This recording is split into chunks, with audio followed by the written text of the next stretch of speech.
నేటి అంశము న్యస్తాక్షరి.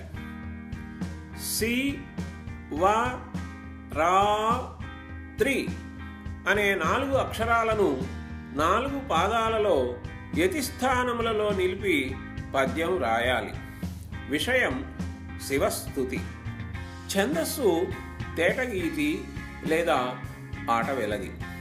సందర్భం: మహాశివరాత్రి పర్వదినాన మహాదేవుడైన పరమశివుని మనసారా భక్తి ప్రపత్తులతో పూజిస్తూ నల్లని కంఠంతో విరాజిల్లే ఓ సిటిగళ, నాకు శివము అంటే మంగళము కలిగించేందుకోసం, నాకు శివము కలిగేందుకోసం నిన్ను స్మరిస్తాను.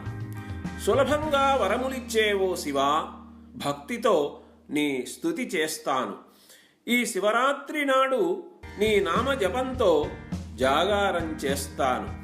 ఓ చంద్రమౌళి, ఓ ముక్కంటి, ఓ త్రిపురాంతక, నాకు నీవే దిక్కు అని నిన్నే కొలుస్తాను అని శివుని స్తుతించే సందర్భం.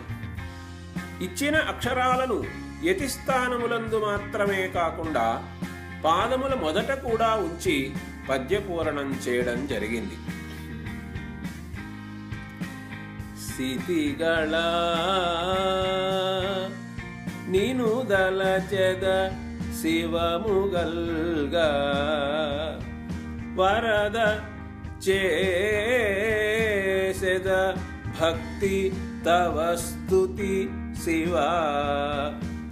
రాత్రి జాగరముండెద, రాత్రి జాగరముండెద రాజమౌళి, త్రినయన నిన్నె గొలిచెద త్రిపురవైరి.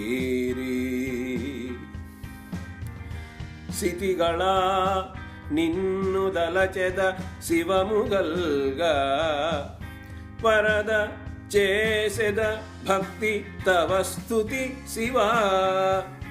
శివ రాత్రి జాగరముండెద రాజమౌళి, త్రినయన నిన్నె గొలిచెద త్రిపురవైరి.